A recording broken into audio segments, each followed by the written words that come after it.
যাই হোক, তোমাদের সামনে আজকে আমি একটা রেসিপি নিয়ে হাজির হয়ে গেছি। তো অনেকেই চেনো, অনেকেই জানো, আবার অনেকে না মাছের নামটা শুনে বলো কি মাছ জানি না। তো আমি এর আগের ভিডিওতেও হয়তো বলেছি বা দেখিয়েছি কিনা ঠিক মনে পড়ছে না। তো বাচা মাছ, যেটা হচ্ছে আমরা বাচা বলি, এটা কিন্তু বাটা না, বাটাও না, বাচা, বয়াকার চয়াকার বাচা। তো যাই হোক, বাচা মাছের রেসিপিটা তোমাদের সাথে আজকে আমি শেয়ার করব। আমি যেভাবে রান্না করি সেটাই তোমাদের সাথে আজকে শেয়ার করব। তো বাচা মাছ খেতে কিন্তু অসাধারণ লাগে, আর মাছটা খেতে হেভি টেস্টফুল। তো যারা খেয়েছো তারা অবশ্যই জানো, আর যারা খাওনি এখনো পর্যন্ত তারা চটজলদি তোমরা রান্না করো, এনে ট্রাই করো, খেয়ে দেখো, ভীষণ ভালো লাগে। মাছটা খেতে কিন্তু হেভি টেস্টফুলি, সত্যি বলছি। আর মাছটা রান্না করতে মানে গরমে, এই যে গরমগুলো যাচ্ছে, গরমের মধ্যে যদি পাতলা করে ঝোল করা যায় মাছটা, খেতে কিন্তু বেশ ভালো লাগে। তো চলো, আজকে আর বেশি বক বক বক বক করবো না তোমাদের সামনে, একদম চটজলদি রেসিপিটা নিয়ে চলে আসবো। কি কি রেডি করেছি তোমাদের সামনে দেখিয়ে নিই, তোমরা দেখতে থাকো আর আমার সঙ্গে থেকো, পাশে থেকো।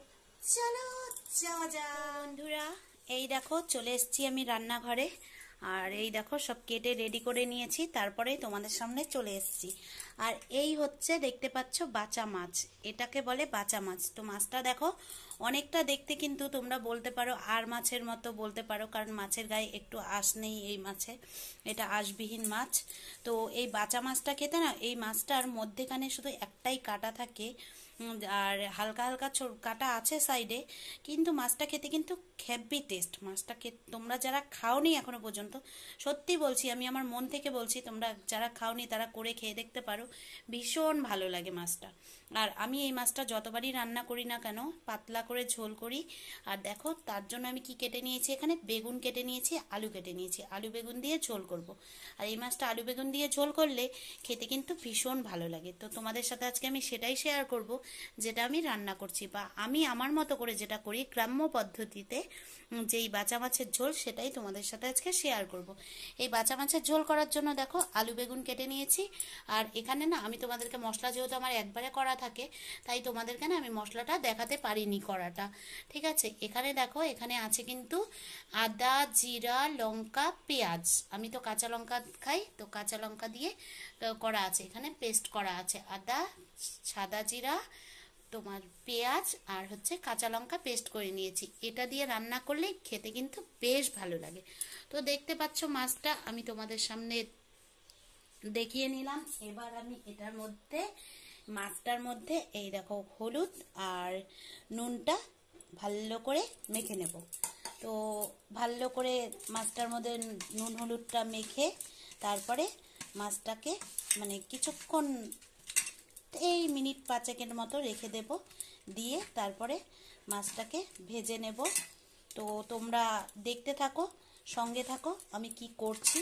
তো চলো আমি আসছি, আবার কড়াই বসিয়ে তেল গরম করে নিয়ে তারপরেই আসছি, তোমরা সঙ্গে থাকো। দেখো গ্যাস চালিয়ে নিয়েছি, তোমরা তো জানোই। আর কড়াইয়ের মধ্যে দেখো আমি আগে যেহেতু রান্না করেছি তাই কড়াইটা কিন্তু এরকম। তো আমি এর মধ্যে দেখো সরষের তেল দিয়ে নিয়েছি। আর এই রান্নাটা না বন্ধুরা, একেবারে সবটাই সরষের তেলেই হবে। সরষের তেলে রান্না করলে খেতে কিন্তু বেশ স্বাদ হয়। তো যাই হোক, তেলটা গরম হয়ে যাচ্ছে, আমি মাছগুলোকে এখন ছেড়ে ভেজে নেব। তো মাছগুলোকে ছেড়ে ভেজে নিয়ে তারপরে আসছি, তেলটা গরম হোক। তোমরা দেখো আমার মাছগুলো সব ভাজা হয়ে গেছে, দেখতে পাচ্ছ। আর মাছগুলো না ভাজার সময় তোমাদের ক্যামেরা কেন ধরিনি জানো তো, মাছগুলো পুরো ফোটে, এই মাছটা কিন্তু ভীষণ ফোটে, আগেই বলছি। দেখো না ফুটে ফুটে তেল ছিটে, এই দেখো সারা ঘর মানে টাইস ফাইস সব হয়ে গেছে। তো এখন আমি এই মাছের যে এটার মধ্যে যে হলুদটা ছিল, আমি এটার মধ্যেই বেগুনগুলোকে মাখিয়ে নিয়ে বেগুনগুলোকে তেলের মধ্যে ভেজে নেব। তো আগে ফার্স্টে বেগুনগুলোকে ভেজে নিতে হবে। তো চলো বেগুনগুলোকে আগে ভেজে নিই, তারপরে আবার আসছি, তোমরা দেখতে থাকো, সঙ্গে থাকো। কারণ বেগুনগুলোকে আলাদা করে ভেজে না রাখলে, মাছের মধ্যে দিলে না একসঙ্গে যদি ভেজে রান্না করতে যাই, বেগুন গলে যাবে, মাছ গলে যাবে, আর আলুগুলো তাকিয়ে থাকবে, তাই না? তো সেই জন্য আমি আগে বেগুনগুলোকে ভেজে নিই। তো চলো আগে ভেজে নিই। দেখো আমার বেগুনগুলো ভাজা হচ্ছে। আর তোমাদেরকে যেটা বলছিলাম, আমি মাছ ভেজেছি অনেকটা তেল দিয়ে, তোমরা দেখেইছো। আর মাছটার মধ্যেও না তেলটা ওঠে, কারণ এই মাছটা একটু তেলুক টাইপেরই। তো যাই হোক, মাছটায়ও কিন্তু অনেকটাই তেল উঠেছে। আর আমি সেই মাছ ভাজার তেলটার মধ্যেই বেগুনগুলোকে ভেজে নিচ্ছি। তোমরা চাইলে যে যতটা পরিমাণ তোমরা আরও তেল খেতে, কারণ আমার এখানে তেলটা পরিমাণটা অনেকটাই বেশি হয়ে গেছে, তোমরা বুঝতেই পারছো। আর তোমরা চাইলে আরও কমও দিতে পারো। তো যাই হোক, বেগুনগুলো ভেজে নিই। আর এই দেখো মশলা করে রেখেছি, এটার মধ্যে এখন দেবো হচ্ছে হলুদ, লঙ্কার গুঁড়ো নিয়েছি একটু, আর স্বাদ মতো নুন। আর এগুলো তো তোমাদেরকে বলার কিছু নেই। আর তরকারিতে একটু চিনি দিলে জানো তো কালারটা ভালো আসে আর খেতেও ভালো লাগে। তো যেহেতু আমার মিষ্টি খাওয়া বন্ধ, চিনি খাওয়া বন্ধ, সেই জন্য আমি তরকারিতে একটু করে এখন গুড় দিই। তো যাই হোক, এটাকে এখন আমি মশলার মধ্যে দিয়ে নেব। তো একটুখানি গুড় দিয়ে নিয়েছি যাতে তরকারিটা খেতে ভালো লাগে, তো সেই জন্য দিয়ে নিয়েছি, এটাকে মশলার সাথে অ্যাড করে নিলাম। আর দেখো আলু খাওয়া তো বন্ধ, সেই জন্য মেয়ের জন্য শুধু আলুটা দিয়েছি। মেয়ে আর তোমাদের দাদাভাই খাবে, তো সেই জন্য একটা আলু কেটে দিয়েছি। তো ওই জন্য এই আলুটাও আমি হলুদের মধ্যে মাখিয়ে রেখেছি, একবারে ভেজে নেব। তো চলো নামিয়ে নিয়েছি ভেজে। আর এখানে কড়াইয়ের মধ্যে অনেকটাই তেল আছে এখনো, আর তেল দিলাম না। মাছও ভাজা হয়ে গেছে, এখন এটার মধ্যে আমি সাদা জিরাটা ফোড়নে দিয়ে দেবো। তো সাদা জিরাটা প্রথমে ফোড়ন দিয়ে নিলাম। মাছের মধ্যে তো এটাই হচ্ছে মানে ফোড়ন, আর আমি কিছু দিইও না বেশি। তো শুকনো লঙ্কাও দেওয়া যায়, তোমরা চাইলে শুকনো লঙ্কা ফোড়ন দিতে পারো। তো আমি আর দিলাম না এটা মাছের মধ্যে। এটা ফোড়নে দিয়ে আমি এই হলুদ মাখা আলুগুলোকে দিয়ে দেবো। এটাকে এবার ভালো করে একটু ভেজে নিই। তো ভাজা হোক, তারপরে আসছি, তোমরা ততক্ষণ ভিডিওটা দেখতে থাকো। তারপরে মশলাটা অ্যাড করবো। কিন্তু আলুটা ভালো করে লাল লাল করে ভাজাও হয়ে গেছে, এর থেকে আর বেশি ভাজবো না। আলুটা পুরো ভাজা হয়ে গেছে। এখন আমি এটার মধ্যে এখানে যে মশলাগুলো রেখেছি সেটাকে দিয়ে দেব। তো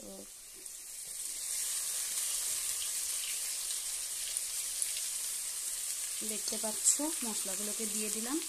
এবার মশলা মানে বাটিটার মধ্যে যে লেগে আছে, কারণ মশলায় জল কম ছিল, একদম শুকনা শুকনা ছিল। তো সেই জন্য মশলার বাটিটা দিয়ে একটুখানি জল দিয়ে দিলাম।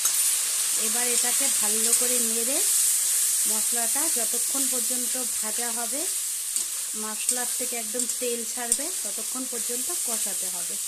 তো চলো আমি মশলাটাকে ভালো করে ভেজে নেড়ে কষিয়ে নিই, তারপরে আসছি, তোমরা ততক্ষণ দেখতে থাকো। তো বন্ধুরা, এই দেখো আমার মশলাটা কিন্তু ভাজা হয়ে গেছে। মশলার থেকে যে তেলটা সেটা কিন্তু ছেড়ে দিয়েছে। আর দেখো কি সুন্দর কালারটাও হয়েছে মশলাটা, আর ভাজাটা কিন্তু সুন্দর হয়েছে, সুন্দর সেন্ট বেরিয়েছে। তোমরা হয়তো গন্ধটা মানে ফোনের মধ্যে তো আর পাবে না। তো যাই হোক, এখন আমি তরকারিতে ঝোলটা দিয়ে দেবো, জলটা তোমরা তোমাদের পরিমাণ মতো জল দিয়ে নেবে। আর অনেকেই তরকারিতে গরম জল ব্যবহার করো, তো আমি কিন্তু গরম জল ব্যবহার করি না কোনো সময়, আমি ঠান্ডা জলই ব্যবহার করি। আমি হঠাৎ মাংসতে মানে মটনে হয়তো গরম জল দিই, বাকিটা আমি সবসময় ঠান্ডা জলেই রান্না করি। তো সেটা সেই হিসাবে খেতে কিন্তু তরকারি হ্যাভি টেস্ট হয়। তো চলো আমার মশলা ভাজা হয়ে গেছে, এবার লেগে ধরবে, তার আগে জলটা দিয়ে নিই। তোমরা তোমাদের পরিমাণ মতো জল দিয়ে দেবে, আমি আমার পরিমাণ মতো ঝোল দিয়ে দিলাম। তো ভালো করে এবার নেড়ে নিচ্ছি। তো চলো এবার এটা আলুটা একটু সেদ্ধ হোক, কারণ মাছটা যেহেতু নরম, তাই এর মধ্যে আর এখনই মাছটাও দেবো না, বেগুনটাও দেবো না। ঝোলটা একটু ফুটবে, আলুটা সেদ্ধ হবে, তারপর দেব। ততক্ষণ তোমরা দেখতে থাকো, আমি পরে দেখো কিছুক্ষণ পর চলে আসলাম। আর দেখো তরকারিটার ঝোলটা কি সুন্দর ফুটছে, আর আলুগুলো না সেদ্ধ হয়ে গেছে। মানে এই দেখো, দেখতে পাচ্ছ আলুগুলো পুরো সেদ্ধ হয়ে গেছে। এখন আমি এটার মধ্যে এই যে ভেজে রাখা মাছগুলো, এগুলোকে দিয়ে দেব। সব মাছগুলোকে ঝোলের মধ্যে দিয়ে দিলাম, কারণ না এই মাছগুলোকে ঝোলে দিয়ে বেশিক্ষণ রাখা যাবে না, মাছগুলো তো নরম, সেই জন্য। এবার আমি এটার মধ্যে ভেজে রাখা বেগুনগুলোকেও অ্যাড করে দেব। ভেজে রাখা বেগুনগুলোকেও দিয়ে দিলাম। এবার আমি আলতো আস্তে আস্তে করে একটু করে নেড়ে দিলাম। এবার আমি সির্ফ 2 থেকে 3 মিনিটের জন্য একটু ফুটিয়ে নেব, তারপরে তরকারিটা আমার রেডি হয়ে যাবে। তো চলো দেখতে থাকো। আমি একটু ফুটিয়ে নিই। তো দেখো মাছের ঝোলটা কি সুন্দর করে ফুটছে টকবক টকবক করে। আর এটা না বেশি ফোটানো যাবে না, কারণ এই মাছগুলো নরম তো, তাহলে মাছগুলো ভেঙে যাবে, কারণ ঝোলের মধ্যে থাকলে এমনি তোমার সেদ্ধ হয়ে যাবে পুরো। তো যাই হোক, যেটা বলছিলাম, যারা ধনেপাতা খেতে চাও তারা অবশ্যই এই তরকারিটা ধনেপাতা অ্যাড করতে পারো। আর এই যে বাইরে এত গরম, এত রোদের মধ্যে এই যে এরকম পাতলা পাতলা মাছের ঝোল করে খেলে কিন্তু শরীরের পক্ষে উপকারী, আর খাওয়াটাও বেশ ভালোই হবে, আর খেতেও কিন্তু ভালো লাগে। তো চলো আমি এখন গ্যাসটাকে অফ করে দিই। আমার তরকারি কিন্তু রেডি। তোমরা তোমাদের স্বাদ মতো নুন টুন দিয়ে দেখে নেবে। আমার তো চেক করতে হয়নি, কারণ আমি আমার যতটা আইডিয়া করে রান্না করেছি আমারটা ঠিকই আছে। তো এই ভিডিওর লাস্ট মুহূর্তে চলে এসেছি, আমার তরকারি কমপ্লিট। তো চলো, তরকারিটা গ্যাস অফ করে দিয়েছি, এখন এটা আমি এখানে ঢেলে নিয়ে ফাইনাল লুক নিয়ে চলে আসছি তোমাদের সামনে। এই আমার বাঁচা মাছের ঝোল রেডি, দেখতেই পাচ্ছ আমি ঢেলে নিয়ে চলে এসেছি। বাঁচা মাছের ঝোলের ফাইনাল লুকটা তোমাদেরকে দেখিয়ে নিলাম।